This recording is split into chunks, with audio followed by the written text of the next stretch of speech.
Pour connaître le type de carburant d'un véhicule, je consulte le certificat d'immatriculation du véhicule. Réponse A. Je regarde dans la trappe du réservoir. Réponse B. Je demande à la station-service le meilleur carburant pour ce véhicule. Réponse C. Que se passe-t-il si j'utilise le mauvais carburant? Quelques kilomètres plus loin, le véhicule ne pourra plus avancer. Cette erreur peut endommager gravement le moteur.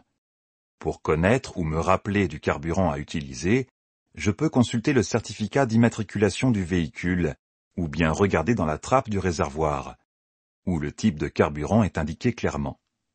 Bonne réponse A et B. Les cyclistes sont obligés d'emprunter la piste à droite. Oui, réponse A. Non, réponse B. Comment savoir si la signalisation conseille ou impose l'utilisation de la piste? C'est la forme du panneau qui l'indique. Les panneaux carrés bleus donnent un conseil, les ronds imposent. Le panneau qui s'adresse aux cyclistes est carré, c'est une piste cyclable conseillée. Bonne réponse B. L'arrêt à droite, le long de la chaussée, est autorisé en face dans la situation 1. Oui, réponse A. Non, réponse B. Dans la situation 2, oui, réponse C. Non, réponse D. Pourquoi un arrêt peut-il être interdit? S'il gêne la circulation des autres usagers et ou si cela représente un danger. En face, dans la situation 1, la chaussée est suffisamment large et la visibilité suffisante. Dans la situation 2, la visibilité est fortement réduite. Impossible pour un usager arrivant derrière moi de dépasser sans risquer un choc frontal. L'arrêt est interdit. Bonne réponse A et D. L'ESP se déclenche lorsque le véhicule dérape. Oui, réponse A. Non, réponse B.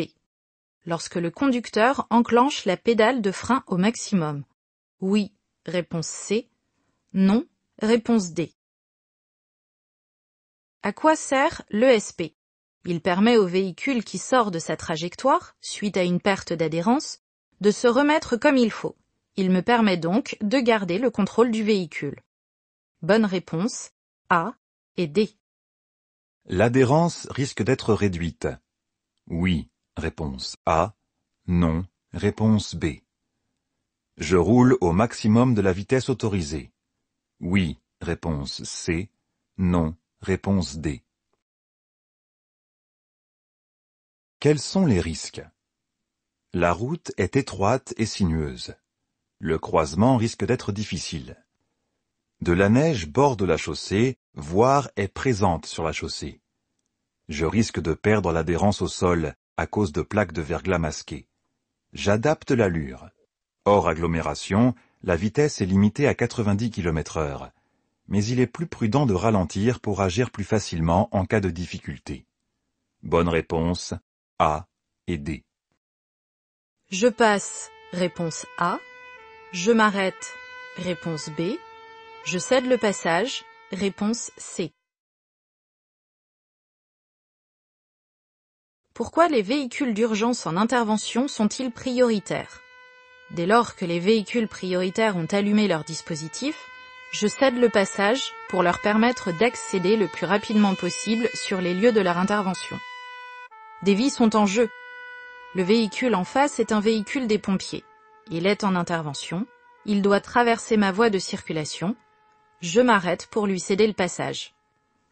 Bonne réponse B et C. En plein jour, la sortie du tunnel risque de m'éblouir. Oui, réponse A.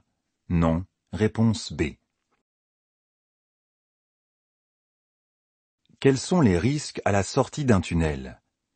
De jour, la sortie de tunnel peut m'éblouir. L'éblouissement entraîne un effet trou noir pendant plusieurs secondes. Le risque d'accident est alors important. Pour limiter les risques de l'effet trou noir, je réduis l'allure. Je peux aussi mettre mes lunettes de soleil ou baisser le pare-soleil. Bonne réponse A. Je peux immédiatement dépasser le véhicule de police. Oui, réponse A. Non, réponse B. L'arrêt du véhicule de police est-il réglementaire? Non, il est interdit de s'arrêter derrière des usagers stationnés en bataille. Des cyclistes arrivent en face, je ne dépasse pas pour l'instant. Bonne réponse, B.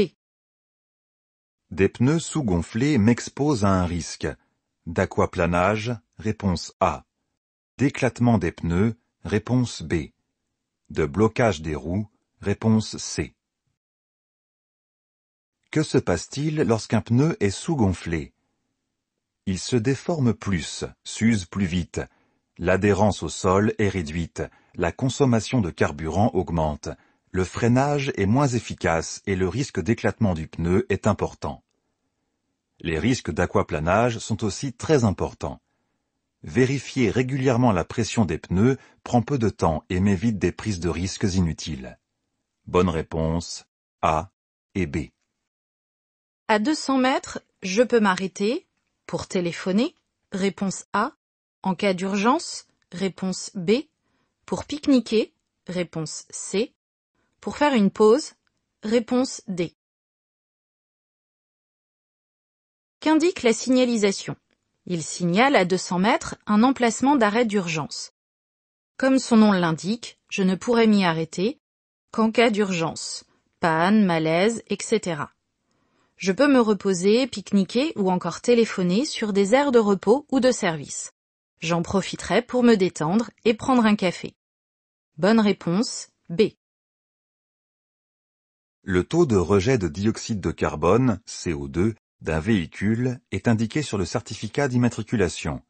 Oui, réponse A. Non, réponse B. Sur l'étiquette énergie, un véhicule classé A indique un véhicule plus propre qu'un véhicule classé E. Oui, réponse C. Non, réponse D. Comment connaître le niveau d'émission polluante du véhicule? L'étiquette énergie sur les véhicules neufs en vente et le certificat d'immatriculation indiquent ce type d'information. L'étiquette énergie comporte une échelle de lettres de A à E. Le A étant symbolisé par la couleur verte et la classe E par le rouge. Plus le véhicule s'approche du rouge, plus il est polluant. Bonne réponse, A et C. Ce panneau annonce la fin d'une sortie d'école, réponse A, d'une aire piétonne, réponse B, d'un passage pour piétons, réponse C. Qu'indique ce panneau? La sortie d'une aire piétonne. Cette zone était réservée à la circulation des piétons. Ils y étaient prioritaires face aux véhicules ayant l'autorisation d'y circuler, dessertes locales, livraisons, etc. Les règles de circulation générale s'appliquent de nouveau. Bonne réponse, B. L'assistance au freinage d'urgence, AFU, permet de bloquer les roues, réponse A. De réduire énormément la distance de freinage, réponse B. D'amplifier le freinage, réponse C. C'est quoi l'AFU? Ce système détecte que le conducteur souhaite effectuer un freinage d'urgence. Il amplifie le freinage de l'ABS, ce qui améliore le freinage sans bloquer les roues. Ces aides à la conduite réduisent sensiblement la distance de freinage. Le seul moyen pour éviter l'accident, c'est d'adapter la vitesse, d'être attentif à la situation et d'entretenir régulièrement mon véhicule. Bonne réponse, C. Lorsque je mets ma ceinture de sécurité, je veille à ce que la sangle passe sur mon épaule, réponse A, contre mon cou, réponse B. J'attache ma ceinture après avoir mis le moteur en marche, réponse C. Avant d'avoir mis le moteur en marche, réponse D. Comment doit être la ceinture pour être efficace? La sangle doit être bien à plat, sur mon épaule et sur les os de mon bassin. Pour être sûr de ne pas glisser sous la ceinture, je la serre bien. La mise en marche du moteur est la dernière chose à faire après m'être installé et après avoir vérifié que tous mes passagers soient, eux aussi, correctement installés. Bonne réponse, A et D. Je mets le pied devant le frein. Réponse A. Je contrôle l'usager derrière moi. Réponse B. Je contrôle le véhicule en face. Réponse C. Je contrôle à droite. Réponse D. Où dois-je être particulièrement attentif? J'aborde une priorité à droite où la visibilité est réduite. L'usager qui me suit est très près. Le risque d'accident est important si je ne suis pas suffisamment vigilant. Je ralentis, garde le pied devant le frein et cherche des indices. Je peux faire un léger rappel de feu stop pour signaler le danger à l'usager qui me suit. Bonne réponse A, B et D. Le risque de verglas dure toute l'année. Oui, réponse A. Non, réponse B. Je circule à 90 km/h. Oui, réponse C. Non, réponse D. Qu'indique la signalisation? Que la zone est fréquemment verglacée. Le risque de verglas a lieu en période hivernale ou automnale. La route est sinueuse, la visibilité vers l'avant est nulle. J'adapte l'allure à la visibilité. Circuler à 90 km/h serait trop dangereux. Bonne réponse, B et D. Mon alcoolémie peut être contrôlée à tout moment. Réponse A. Uniquement suite à un accident mortel. Réponse B. Le refus de se soumettre au contrôle d'alcoolémie entraîne un retrait de 6 points. Réponse C. Un retrait immédiat du permis de conduire. Réponse D. Quel est le but des contrôles d'alcoolémie? D'arrêter la circulation des conducteurs ayant une forte probabilité de créer ou d'être victimes d'un accident. Les forces de l'ordre peuvent procéder à un contrôle d'alcoolémie à tout moment, même en l'absence d'infraction. Refuser de s'y soumettre entraîne une forte amende, un retrait de 6 points, une peine d'emprisonnement, la rétention immédiate du permis, etc. Bonne réponse A, C et D. En montagne, faire chauffer le moteur 5 minutes avant de partir permet au véhicule de mieux fonctionner au démarrage. Réponse A. Pollue l'environnement. Réponse B.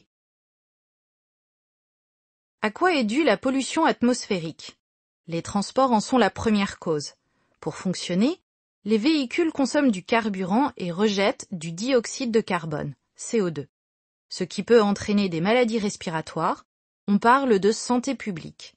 Si je suis obligé d'utiliser ma voiture, j'essaie de réduire l'impact de mon déplacement, j'adopte une conduite souple, j'évite les arrêts inutiles, je ne fais pas chauffer mon véhicule l'hiver, etc. Bonne réponse, B. Le délit de fuite lors d'un accident corporel peut entraîner une peine de prison de 3 ans, réponse A. Une amende de 75 000 €, réponse B. Une perte de 4 points, réponse C. Une perte de 6 points, réponse D. Qu'est-ce qu'un délit de fuite? C'est quand un conducteur refuse d'être identifié alors qu'il est conscient d'avoir causé un accident ayant entraîné des dommages matériels et corporels. Les sanctions sont à la hauteur de l'infraction. Ainsi, un délit de fuite lors d'un accident corporel est passible de 3 ans d'emprisonnement, d'une amende de 75 000 €, ainsi que d'une perte de 6 points sur le permis de conduire. Bonne réponse A, B et D. Avant de prendre le volant après une soirée alcoolisée, je teste mon alcoolémie à l'aide d'un éthylotest, réponse A. Je bois 1 ou plusieurs cafés, réponse B. Je bois 5 fois le volume d'alcool en eau, réponse C. Comment faire pour baisser mon alcoolémie? La seule solution est de laisser le temps s'en occuper. La conduite est autorisée avec un taux d'alcool de 0,49 g par litre de sang, 0,19 g par litre de sang pour les novices. Je dois toujours avoir un éthylotest non usagé, non périmé et aux normes pour m'indiquer après une soirée alcoolisée si je peux conduire. Absence non sanctionnée. Si mes amis n'arrivent pas à m'arrêter, l'éthylotest y arrivera peut-être. Bonne réponse,